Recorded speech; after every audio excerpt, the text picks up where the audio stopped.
Welcome to Chrysolite Network. If you're new here, do not forget to subscribe to this channel and hit the notification button to get notified each time a new content is uploaded. What boasting can do. Meeting an old classmate, we had not seen each other for about 30 years. The Lord had been kind to me. When I saw him again, this time at a hotel lobby, he was looking simple. He wore simple clothes. I felt touched.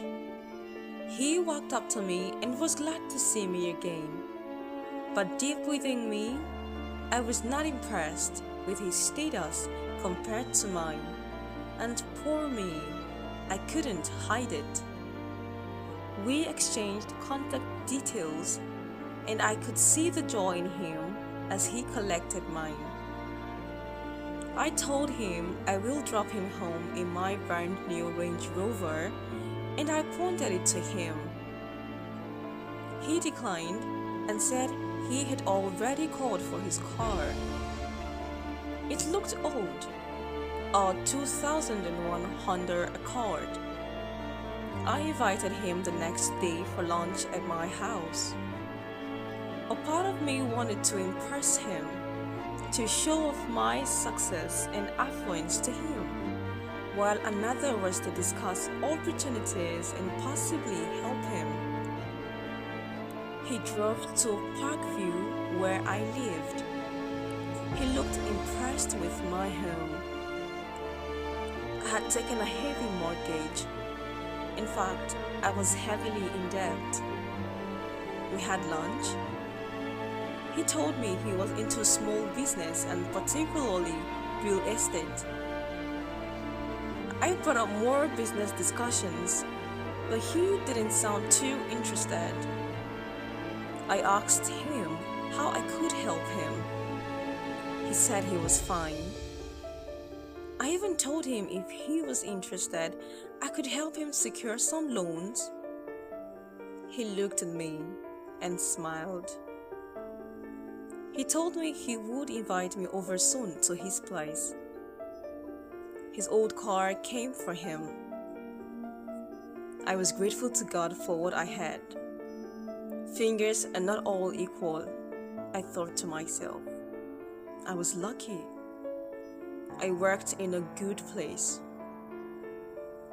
2 weeks later, we went to see him in a remote, my wife and I.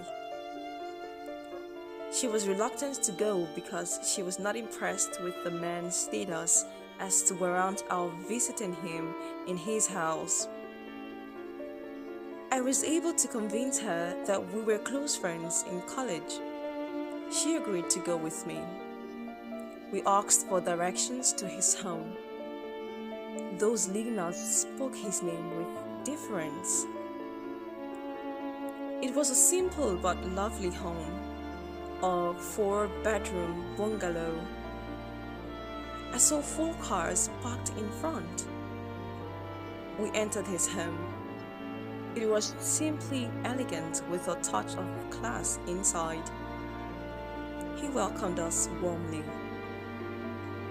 Lunch was well served. His wife called him babe, honey, papa. During lunch, he asked about my mentee. He said they were friends. I saw a company gift on one of his tables nearby. That company owned about 38% shares where I worked. I inquired from him about it. He smiled. He told me he owned the company. He also owned the estate. I did not know when I called him sir. I was in awe of him too. I had learned a lesson in humility, a big one. Appearances are deceptive. He noticed my discomfort. Driving back home, I was quiet and very quiet.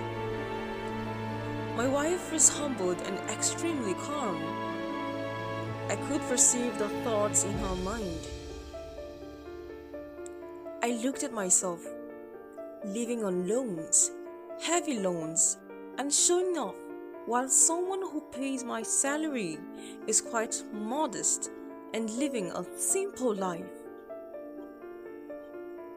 Indeed, deeper rivers flow in majestic silence. Adjust your perception towards others this year. Humility pays.